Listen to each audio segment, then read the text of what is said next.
Yeah. Let's test your audio. Instead of counting to 10, why don't you name 5 of your favorite farmers market ingredients?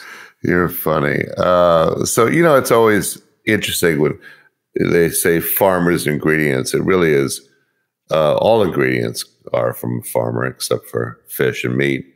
So onions, obviously, asparagus, artichokes, apples, and let's finish off with, let's do multicolored carrots. Love it. You sound fantastic.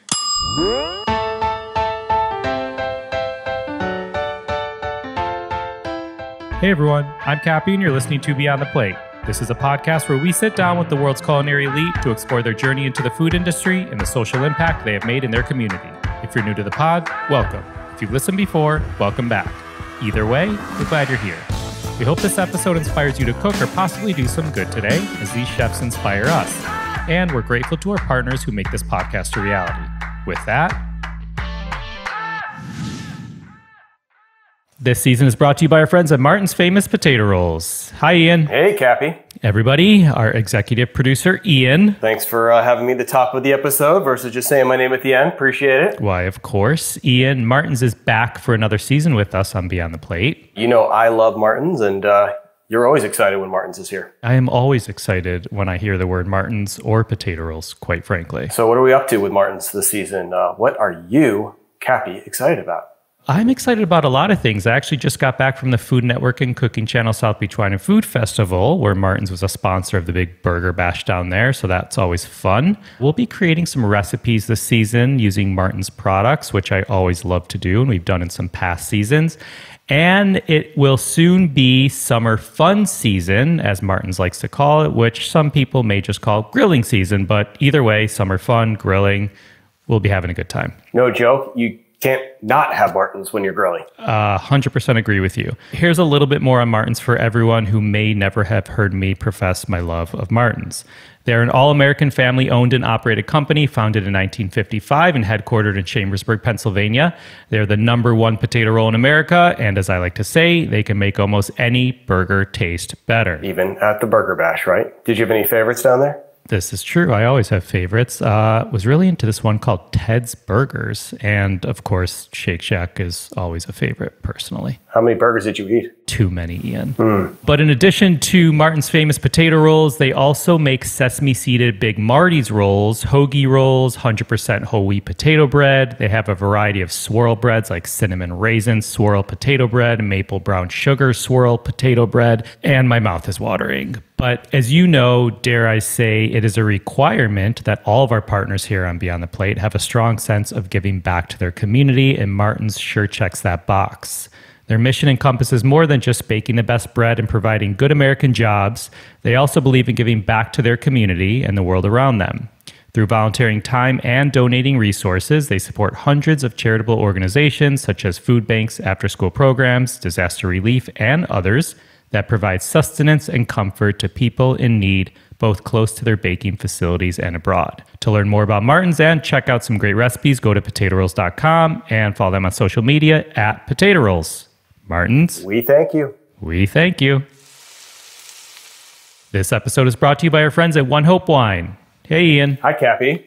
Everybody, our executive producer, Ian. Hi, listeners. Good to be here. Another returning partner this season, Ian. I see that. I love that. Must be doing something right. Yes. Not only are we doing something right, but this team over at One Hope Wine, they are for sure doing something right. Oh, yeah? Why is that, Cappy? Don't tell me it was about this trip you just took. Dude, I know you were not able to make this trip we took, but some of us just got back from staying at One Hope's estate in Napa Valley, and we spent a couple days at their winery. And not to rub salt in the wound, but you missed out. We tasted all of their incredible wines with Maury Wells Coyle, their head winemaker.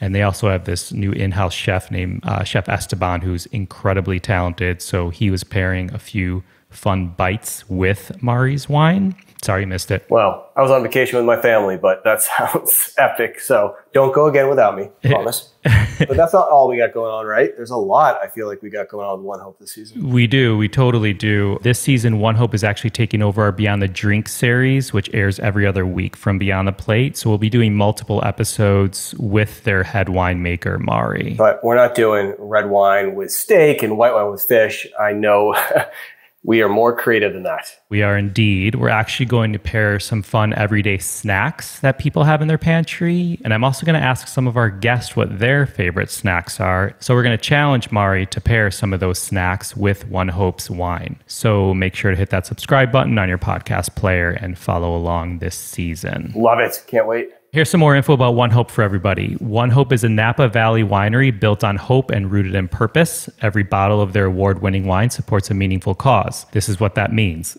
It means One Hope's commitment to high-quality wine is as important as their commitment to the causes they support. Through the sale of every bottle, One Hope has donated over $8 million to causes around the world.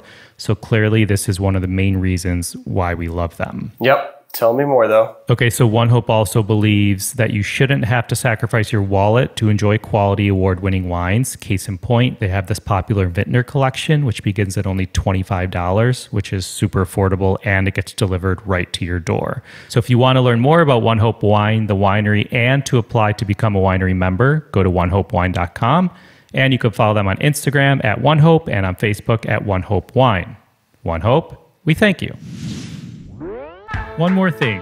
We have some awesome Beyond the Plate merch, which you can find a link to in your podcast player or at beyondtheplatemerch.com.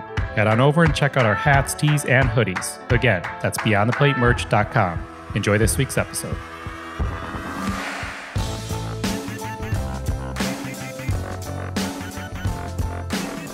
Today's guest is a pioneer of California cuisine. He went to cooking school in Paris, moved back to California, which we'll hear more about, and then over to New York in 1983 to open the iconic Jams restaurant. Today, he's the chef owner of Barbudo in Manhattan's West Village, Jams at One Hotel Central Park, and Boffy in Atlanta. He is a recipient of plenty of accolades, including James Beard Awards. You've likely seen him on one of his many TV appearances, Top Chef, Master Chef, on and on.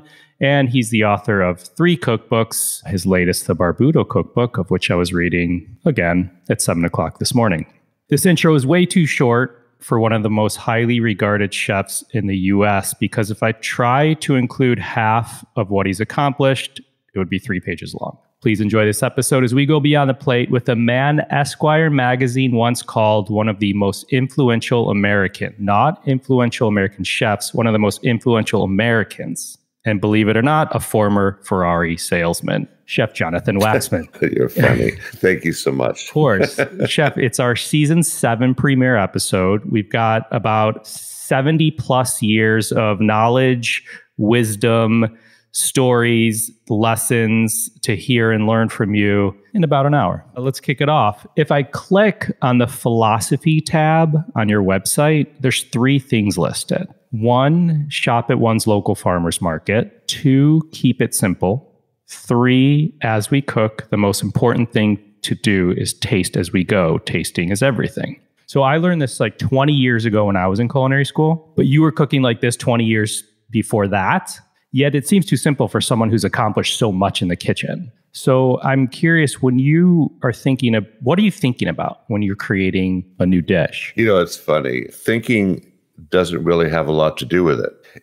It really is odd. And I think that chefs of all ilk, of all persuasion, when you're in the kitchen, you're kind of in your own zone. And that zone is really super important to me. I was a musician for a long time before I became a chef. And the hardest thing in the world was to get into the zone, to really understand your instrument, to understand people around you, to understand the audience, etc. I found it much easier as a chef to get into the zone. And the zone really is someplace magical. It's a place where everything else disappears and you're in this little bubble just cooking. And it's something that I don't really talk about very much because it sounds a little bit of hocus pocus, sounds a little goofy, but I do think it's sort of germane to how a lot of chefs think about. It's where I think comfort comes from. I think it's where your creativity comes from. But more importantly, it's where your satisfaction comes from. I'd rather sit in a kitchen for hours cooking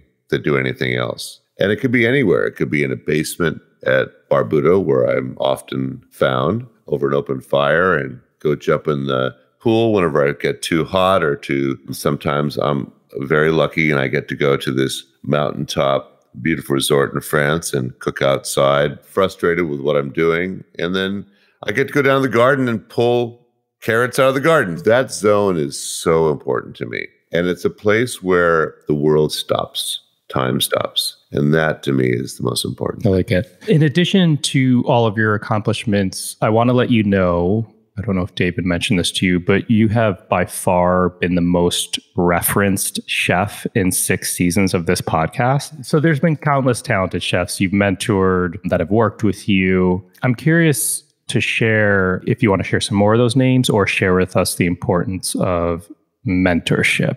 Listen, Andrew, I think my career was defined by people that mentored. And if I have to go back in time, it was Ferdinand Chambret at La Varenne Cooking School in Paris in 1976. Certainly was a mentor to a lot of people. And to me, not specifically, but I felt his influence tremendously. Alice Waters. I don't think that I'd be anywhere without Alice Waters. When I was at Domaine Chandon, Philippe Gentil, who doesn't get enough street cred, who still has Bistro Gentil in Yountville and Napa Valley. And Michael McCarty, when I got to be the chef at Michael's restaurant in Santa Monica. Michael was younger than I was, precocious, dynamic, bold, unafraid, and certainly knew who he was. And so all those people together collectively really influenced me. But from afar, I have to tell you, Julia Child on TV was a huge influence. I can't tell you how much I think about her and her TV appearances. And, I got to know her fairly well when I started my career. But there's one funny note. When I was at La Varenne, I was doing something. I think I was dicing shallots or something like that. And Julia Child happened to be visiting La Varenne, because she was a friend of Anne Willen's. And she walked by and she said in her high-pitched tone, "Really nice work." It just resonated with me. That little 30-second little interchange was important to me, and it stayed with me. I'm curious to learn more about a number of the people you just mentioned, but could we start early on in your childhood, where you grew up and how you gained an appreciation for food? Well, I'm glad you say that I actually grew up, because at age 71, I still think I'm infantile, but it's funny. I was born in Oakland and grew up in Berkeley and El Cerrito, East Bay, San Francisco Bay Area. And my grandparents had a chicken farm up in Sonoma and Sebastopol. And my parents used to drag us up there every weekend. And I hated going to the farm. I hated the chickens. I hated the fertilizer. I hated working in the garden. I hated the fog in the morning. It was all I could do is get back to Berkeley, to our beautiful house up in the hills overlooking the bay. But in retrospect, I think that has stuck with me, those farm memories. This is kind of funny. So when I was 9 years old or 8 years old, my mother bought me a red hoodie sweatshirt. And I love that sweatshirt, but it caused me lots of problems. And one of the big problems was the ram took an instant dislike to my red sweatshirt. And I was just walking mindlessly through the fields, and the ram just came up at a gallop, and he knocked me against the barn and knocked the wind out of me. And this is a true story. And I was a little kid, and the ram was big, and I was just gasping for breath. And my grandfather, who was actually blind, who ran the farm blind, if you can imagine that, heard me, and he found me by walking his hands along the barn wall until he came and he grabbed me and shooed the ram away. Wow. I want to say funny, but not funny. So that's kind of my farm experience as a kid, and the memories of my grandmother with, this is a woman that grew up in Bed-Stuy and in Brooklyn and moved to California in the late 40s and was stuck on this chicken farm, not being able to go to the Met or to go see music at Carnegie Hall. And here she is polishing eggs for a living and putting it in a box. Yeah. Oh, that's interesting how food came into your life. Did what were mom and dad up to? Did they cook? My mother was an incredibly interesting woman. She graduated Hunter College when she was 19. She was one of those people, I think she was Ruth Bader Ginsburg's age exactly. But it was a time when smart women, especially Jewish women, were not allowed to succeed in a man's world. And I think it was a frustration she held till the day she died. But one of the ways she got around that frustration was to be creative. And she was an excellent seamstress. But what she really was a great cook. She obviously grew up in a sort of a strictly Eastern European Jewish culinary vernacular, but she didn't stop there. And she really was experimental. I remember when I was a kid, my father goes, you know what? Your mother wants us to drive to Fresno to get grape leaves so she can make dolmas. And I was like 7 years old. I said, really? He says, yeah.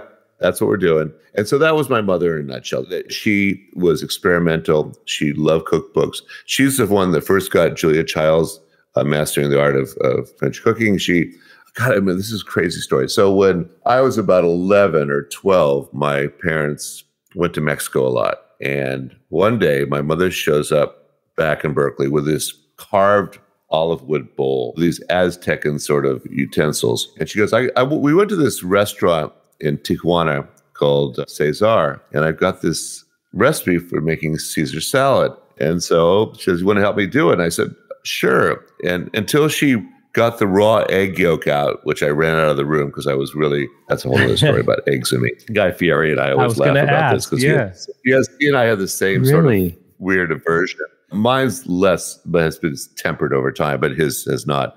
And my mother proceeded to make this Caesar salad, which I love the taste of. I just couldn't stand the idea of using that raw egg. But that was my mother, that she had the desire to go and seek out this Caesar salad and get the proper utensils and recipe to make it. So that was her. My father, on the other hand, was an intrepid restaurant goer. He loved restaurants. He adored them. He was a traveling salesman, so he went all over, the United States and, as I said, Mexico. His favorite restaurant growing up was Canlis in Seattle, and he must have gone up there with a client or something. Anyway, this is a poignant memory of my dad. One winter night, we had this beautiful living room in this Spanish-style house, and we had this fire, and we would build fires. And in those days, it used to rain a lot in the East Bay.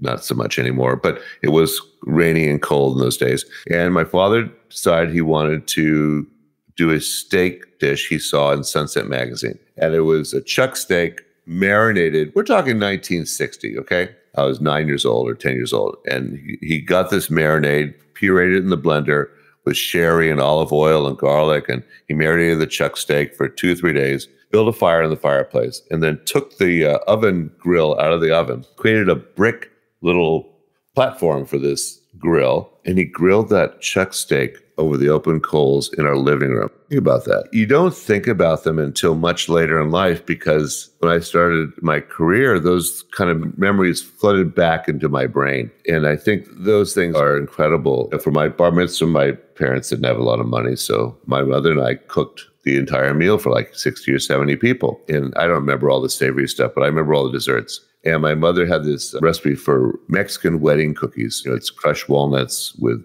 dusted powdered sugar. And to this day, that's my favorite cookie. Were you always curious about what your mother was cooking or where your father was dining out when you were young? Yeah, especially my father's love for anything Asian. And the nice thing about growing up in Bay Area was that it was pretty ethnically diverse, even at that time. And it was a really strong Chinese community in San Francisco.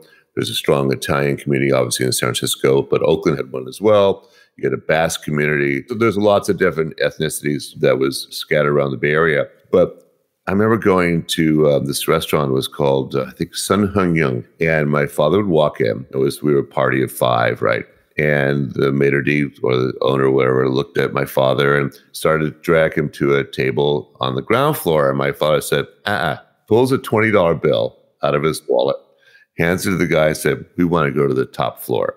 Now, I didn't understand what he meant by that, but that's where local Chinese families ate. And there was a Lazy Susan in the middle of this huge table. And I just remember that food coming out. I to this day, I I wish I had the skill set to be able to do that kind of food. It really was remarkable. So that's kind of my parents' culinary upbringing, as it were. Did you start to help your mom in the kitchen? I always sort of helped my mother, but the truth, this is the real truth. My parents were latchkey parents, and they just said, okay, we're going to dinner tonight. You guys fend for yourself. And that happened. I was the oldest of three. We were exactly 2 years apart. So at age 7, they just leave me in charge of my little brothers. It was the biggest mistake of the world. But so the first meal that I made, this is true, absolutely true. I got the joy of cooking out, and I opened it up to the cookie section, of course. And I made shortbread cookies. That was my first dish I made for the joy. Were your siblings into food at all? Oh, yeah. And now even more so. It's interesting whether I've had an influence on them or they're just tangential with my career and their careers. Now everything revolves around food and family and get-togethers. My brothers still live within a mile of where we grew up, and they get together weekly with all their families. And I try to come out as often as I can. But it's nice because all we do is cook and prep food. Some people do desserts, some people do this or that. Everybody kind of either gathers around the grill, gathers around the oven, plays games with the kids, but it's all about food. But the most important part of that is shopping. And so when we go shopping, it's always Monterey Market in Albany, Monterey Fish in Albany, and then there's various butchers that we go to. There's also little farmers markets in Berkeley now. There's obviously the big ones, but there's this little small one in Kensington that I love going to. I just love it because it's just tiny and pure, and you have to wait in line, but who cares? It's magical. Okay, so skipping ahead a little bit, high school, college. After college, you were selling Ferraris in Berkeley after college? Yeah, it was kind of a weird thing. Because I was a trombone player, I thought that would be the end all of my life. Around 1972, 73, the need or desire to have trombone players in the musical world diminished dramatically with disco. And I found myself in Hawaii stuck. A band that I was playing with broke up, and all my friends who were surfers, they go, well, you have two choices. You could sell drugs or work in a restaurant. So I got a job working in a restaurant called the Rusty Harpoon in Kaanapali Beach. And I started off as a grunt. I washed dishes, I cleaned bathrooms, I defrosted mahi-mahi because there was no fish in those days. I cut New York steaks, baked potatoes, and I worked my way up from that to a bartender. And from there, because I showed up to work most of the time, and because most people didn't show up to work, the kind Scottish owner made me the manager. And I just fell in love with the whole idea of a restaurant. It was a very odd restaurant because it was grill your own steaks, but it was right on the beach in Kaanapali Beach. It couldn't have been more idyllic in terms of locations. And I just loved every second of it. It was great. I was there for about a year, and I came back to the mainland, back to Berkeley. And my father looks at me and goes, don't you think, Jonathan, it's time to get a real job? And I said, what are you talking about? He goes, so he handed me a matchbook with a telephone number and a name written on it. And he goes, call this guy. So I called this guy. His name was Jerry Gamez. And I said, Jerry, my name is Jonathan Waxman. And he goes, I know who you are. Your dad called me. I said, okay, just tell me, Jerry, is it an insurance job? He goes, no, it's not. Why don't you come by and see me? And Jerry was the lead salesman for this Ferrari dealership in Berkeley, California. So at age 24, I was told I had hair down to here, beard down to here, and I was told I had to go buy a pair of Gucci loafers, which cost $100 in those days. And I guess that was part of the uniform. And I became a Ferrari salesman. But Steve Griswold, who owned the Ferrari dealership, also had the most amazing restoration shop in America at that time. Steve had all his connections throughout the world, and people would drop off cars amazing cars like D-type Jaguars from Le Mans in 1954, 55, 1950 Ferraris, 51 Ferrari, Barchettas, the first Lamborghinis, early vintage Alfa Romeos, and his shop would repair them. So there's lots of times where there's no customers at all. So I would hang out in this restoration shop and watch cars being torn apart, fixed up, put back together. It was remarkable. Anyway, during my lunch break, I used to go to Chez Panisse and have lunch. And it was so cheap and it was ridiculous. My best friend, who was a saxophone player, and I would go there and we would have lunch. I'd go back to work. And one day, Steve Griswold's wife said to me, you talk about food more than you talk about cars.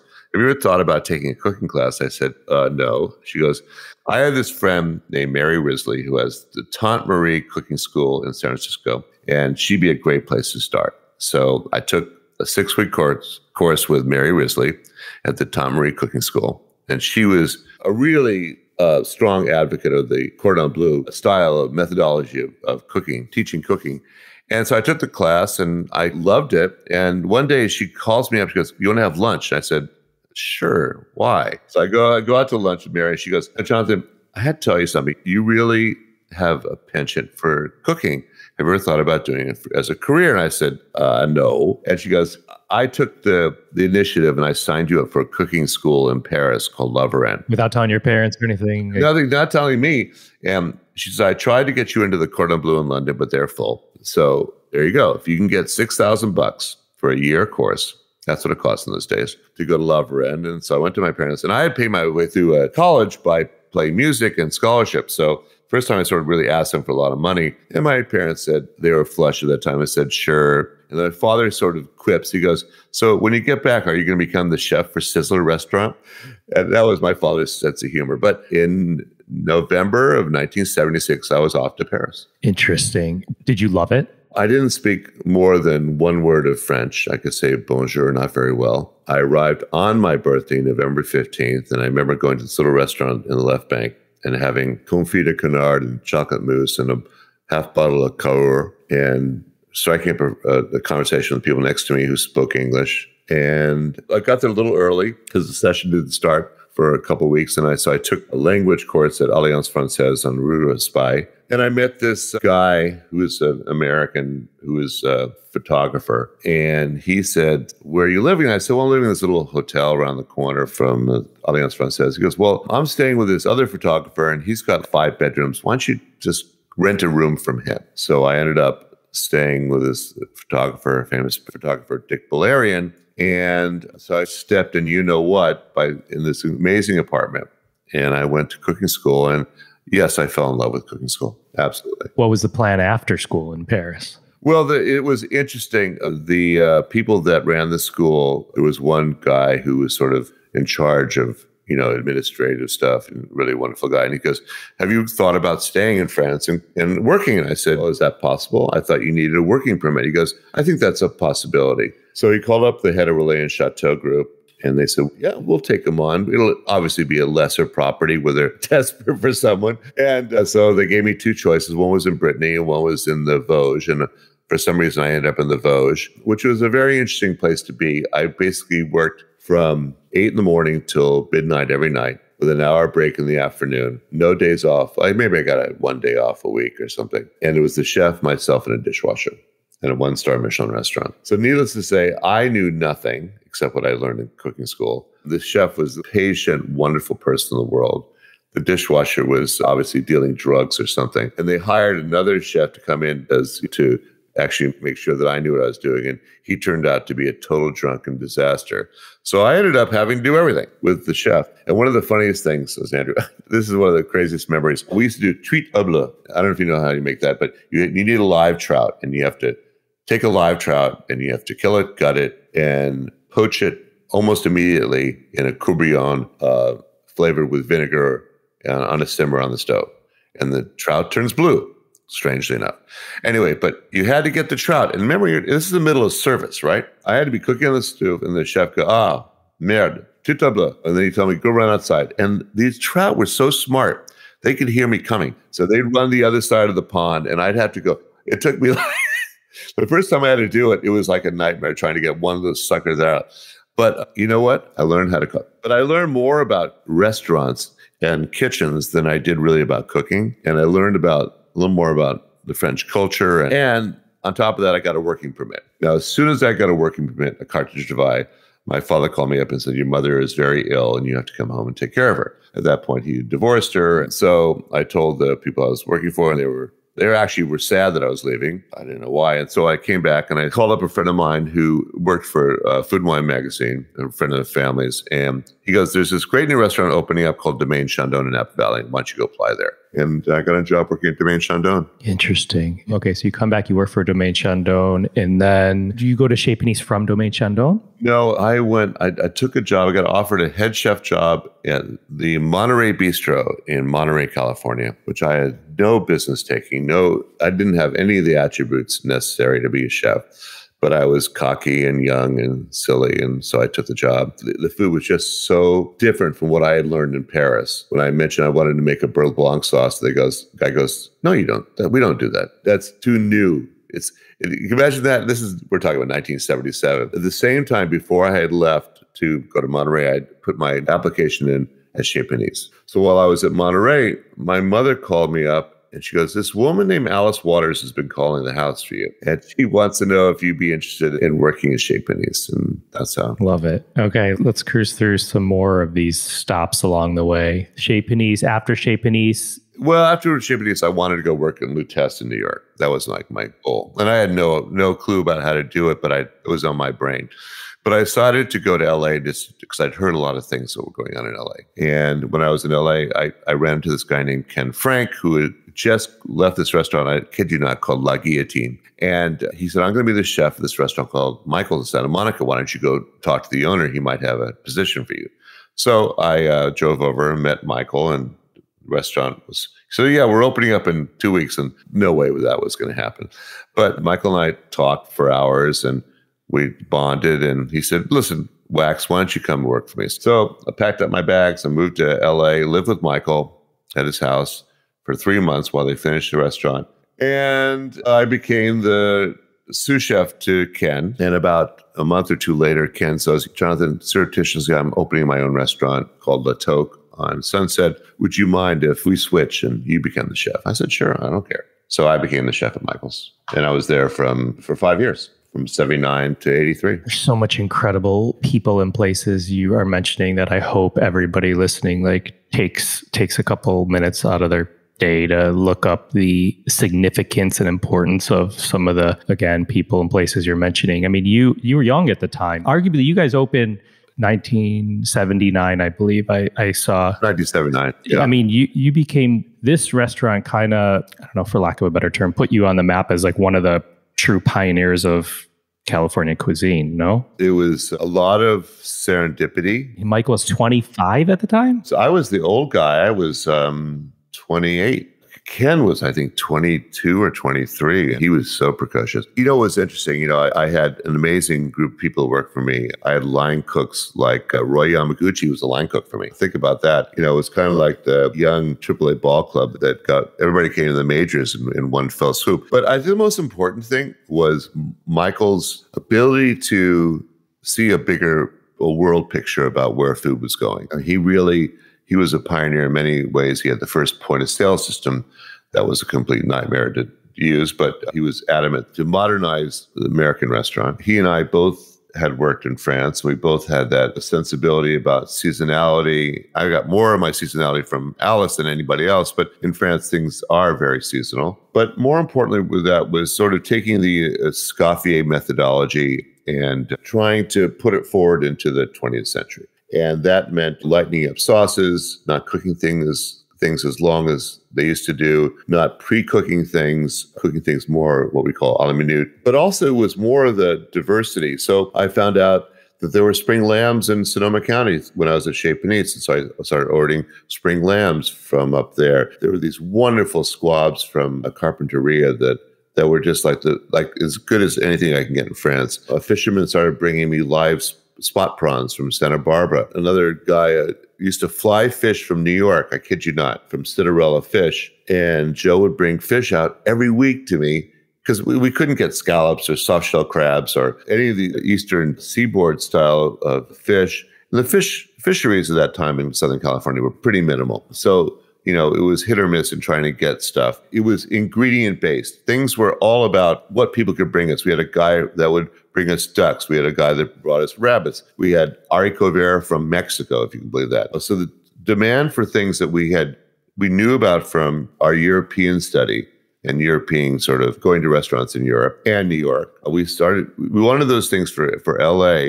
but we also wanted things on a California basis. In other words, we wanted to not saute things. We wanted to grill them. That was a huge sort of leap of faith that Michael and I both embraced because we felt that California cuisine really was about the backyard, about my father cooking in the fireplace. It went full circle for me. And also it was not serving asparagus year round, not serving raspberries year round, that sort of tripped into the equation more than I liked. It was also discerning between potatoes, which potatoes actually tasted better.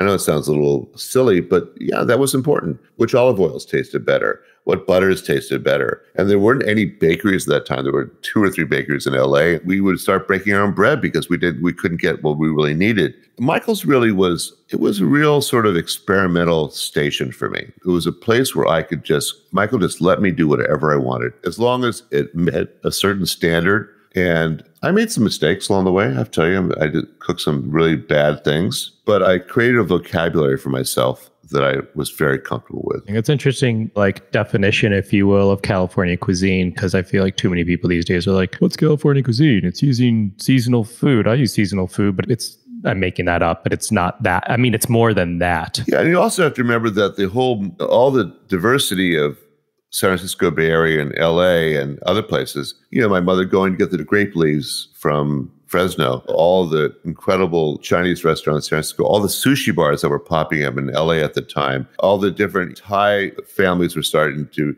come to forefront. And listen, I love Mexican food more than anything. I'd be very happy cooking in that genre the rest of my life. And then, of course, the first time I had white truffles when I was at Michael's, that rocked my world. I mean, there's nothing better than a white truffle shaved over buttered noodles. I'm sorry, there isn't. Now, what does that have to do with California? Absolutely zero. But it was our ability to just embrace everything. Then you head to New York in early 80s. You go back to California to open Table 29? I did, yeah. Because I had jams in London, jams in New York, and a restaurant called Bud's. And I had a French restaurant called Hulot in New York, where Bobby Flay said that was his favorite place to work. It was crazy. Yeah, I opened a Table 29 for a short, hot minute in Napa Valley. I sold it. It gave me enough money to actually buy the apartment I'm in right now, 26 years later. I know, it's crazy. And then I freelanced for a while because I wanted to raise a family. And it gave me the opportunity of not having to be chained to one place. And then I opened up Washington Park and right after 9/11. And then that morphed into Barbudo in 2004. So the legend goes, while you were opening Table 29, this young, out-of-work cook walks in that you helped to find what would later become one of the most renowned restaurants in the world. Take us back to that day, and how did that conversation go with you and this man? So, Thomas Keller and I obviously had a good friendship from New York. He had a place called Raquel, which sadly did not last. And he ended up in LA working at this restaurant in a hotel called Checkers. And then when I opened Table 29 up, out of the blue, he calls me up and said, Jonathan, I had this dream. I said, what, Thomas, how can I help you get your dream? He goes, I want to do a Relais and Chateau style restaurant in Napa Valley or Sonoma. I said, cool. So do you know any properties that might be available? And I said, yeah, I actually do. I know a couple places. So he flew up, drove to Table 29, and we hopped in my car and I drove him around the valley, gave him an orientation. I showed him a couple of examples of what I thought would be good. And I said, okay, I'm saving the best for last. And I drove into Yountville. The French Laundry was owned by John and Sally Schmidt, and I knew that it was for sale. Now, this is, I think, 91 or 92, I can't remember, 91. They wanted $1.5 million for this restaurant. Now, included the property, included the business, but that was a lot of money. And I said, Thomas, I can't think of a better place for you.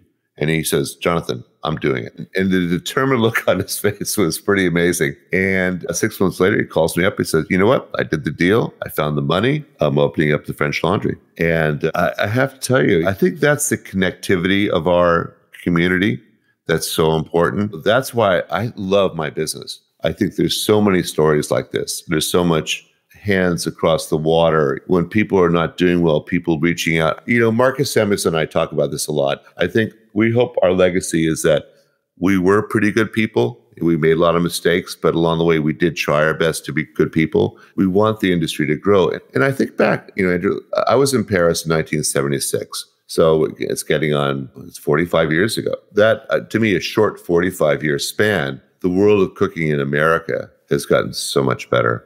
And it's light years from where it was. There were great restaurants in America in 1976. Don't get me wrong. I'm not poo-pooing any of those places. A lot of them don't exist anymore, sadly, because the world has changed. But those foundational restaurants were sort of the springboard for people like me who are just didn't know what to do with their careers and stumbled into the food business. And our community has strengthened all of us. And I just love that. I think it's great. Is Barbuto your dream restaurant?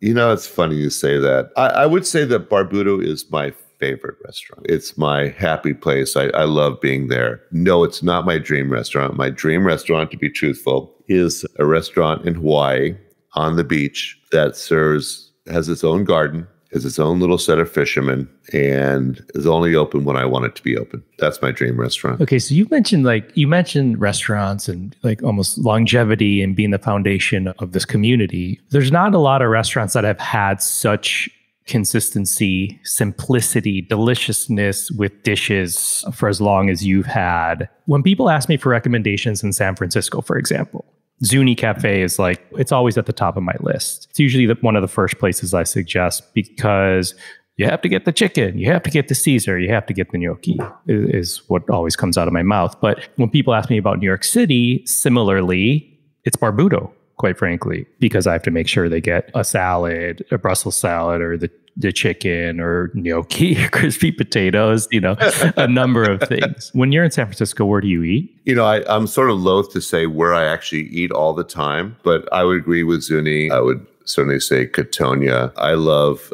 Gary Danko. For fancy food, there's nothing better than walking into Gary Danko. The word restaurant means to restore one's spirit. Walking into Danko's really restores my spirit. And because his staff is so perfect, food is perfect, the place is wacky. It's just really special. And there's a lot of restaurants like that in San Francisco of differing cuisines and styles. But San Francisco is a very special place for me. But I will say that Chez Panisse is still my first love. I have to say it for the record. New York is such an amazing, diverse place. And how do you choose amongst all those restaurants? It's so difficult to say that I have favorites. I wouldn't be happy saying places are my favorite, but I am happy to be in New York City because of all the choices. My kids tease me all the time. My daughter did take me out to dinner the night before last to Le Coucou, and I'm just happy that French food is back in New York with Le Coucou. I wish there were more places of that style. It's hard, and you have to really reach into your culinary sort of dictionary to sort of bring some of those dishes back. But I think that it's important. I think Escoffier is important. I think all that is magical. And I encourage anybody to think about that because it's just like great Italian restaurants or great Cambodian restaurants. You really have to do it well. And it's always a difficult thing. And it is a labor of love. So you're 71 years old in this industry. You've been through the BS. You still probably go through the BS, the challenges, the hurdles on any given day could bring. What motivates you every day? That's the hardest question to answer, I think. There were times in my career where I didn't have motivation. I'll be truthful. Or I felt that I had made some errors and mistakes. I made a lot of those. But what really gets me going about Barbuto, number one, we had to move locations, and that's always somewhat of the kiss of death to do that. But I think I've circumnavigated that in the best way possible. But it's my staff. I listen to them laugh when they're in the restaurant, before service, during service, after service. That does it for me. I walked in yesterday. I walked in later because I had to do something in the morning. And the first thing I hear is laughter. So if these people are having a great time working at Barbuto, I'm doing okay. I think I accomplished my task. And I think that bodes well for this whole COVID era that we're going through, that there might be a silver lining here. Maybe. Yeah. So let's hope so. Did you pay attention to reviews like when you were a chef, or do you still pay attention to them? In the old days, my life somewhat hinged on reviews. They're important because I think critics are a big part of our business. Though I think what's happened now is that social media really has managed to be its own critical platform. And it's, I think, a little more democratic in terms of the outreach of criticism and opinion. And listen, we live in democracy. We can't be afraid of someone not agreeing with you. I think the best thing about democracy is that we all have to agree to disagree. And if you can't do that and you're too thin-skinned don't be in the restaurant business. Don't do it because you're just going to suffer. I have suffered. I will admit I've suffered. I suffered for my friends when they got terrible reviews. But you know what? A review is something like in school when you got that crappy a grade in a class and you had to deal with it.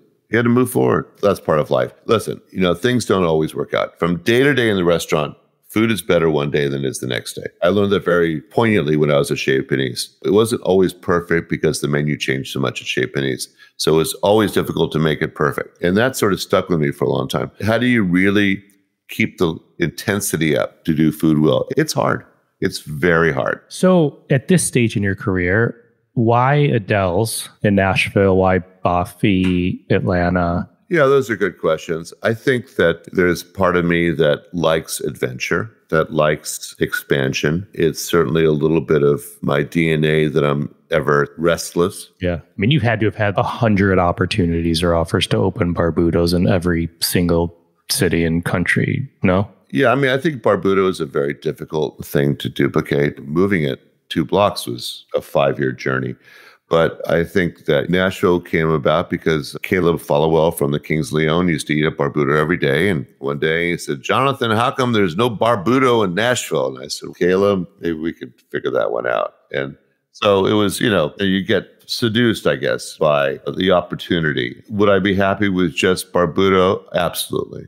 But am I happy that I have other restaurants? Absolutely. Is it more work? 100%. The nice thing, I'll tell you, Andrew, what I really enjoy is mentoring chefs, even if they don't want me to mentor them. They'd be smart to take you up on it. Well, a lot of people are stubborn and they're happy with their own skill set. And I get that. People need to have that ego that is confident that they're performing at their opportune level. But I think it goes back to the music thing. It's good to have someone critique your work. It's like when I wrote my Barbudo cookbook, and I had a lot of people look at it and say, this doesn't make sense. This is silly. And it's important to have different eyes on creativity. If you think you own that genre, you're silly because you have to put it out to the public regardless. The public has to consume it, and not everybody's going to like what you do. And you have to be able to be ready to face that reality. That's a hard part of life. Being in the public eye is difficult. Yeah, for sure. We had Marcus on the podcast. You mentioned Marcus Samuelsson a little bit earlier in this conversation. He said he talked to you at the beginning of the pandemic, and you had told him that he needs to pick up the phone and call 2 chefs a day because mentally he was not going to cope, and that he needed to call them up, stay in contact with them, figure out how they're solving things, how they're doing it, and that mentally it's good to check in on people. So he said he called sous chefs and cooks that maybe worked for him 10 years ago.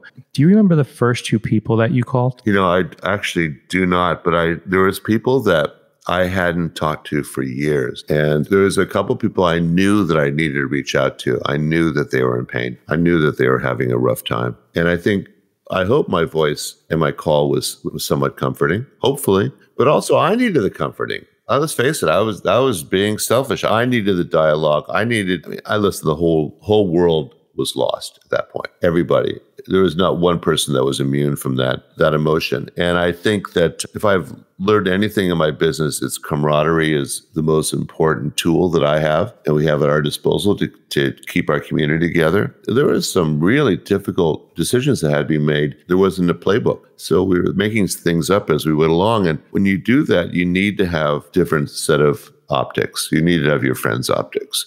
And I think we all needed that. But more importantly, I just wanted to hear their voice. Hearing someone else's struggles made your struggles just a little bit less onerous, I think. And the best thing about chefs and best thing about cooks and people in the restaurant world, we love to laugh. We love to tell jokes. We love to tease each other. Wolfgang Puck and I just love teasing each other and playing tricks on each other. We've done some really silly things over the years. I remember once Rolf and I used to consult for American Airlines, and we did a conference in DC, and we had this long dinner till like 1 o'clock in the morning. And Wolf says, Jonathan, we're going to go for a run first thing in the morning. I just dismissed that as Wolf just being silly. 6 o'clock in the morning, Wolf calls me up. Let's go for a run. And we ran. And I remember running down the mall to the Lincoln Memorial and back to the hotel. And it was actually beautiful, but we were both in fairly rough shape. And years later, he told me, Jonathan, I just did it to bust you, you know what? Speaking of Wolfgang Puck, he talked about you as it relates to Meals on Wheels events, what he started doing the American Wine and Food in LA. And you may know this, but 100% of our guests on Beyond the Plate here give back in different ways. It's one of the main reasons why we do the podcast, to share with listeners what chefs and restaurateurs are doing outside of the kitchen. We know chefs for something they may put on their plate, but as you know, Chef, there's plenty more you all do to give back to the community. We worked together briefly on the one and only Rachel Ray charity event that we held. It was at Bar Buddha, which was incredible. Long before that, in the early 80s, as I mentioned, Wolfgang started one of the first probably festivals that benefited a charity of its kind. And he shared a little bit about that event. And he mentioned when you went to New York, you started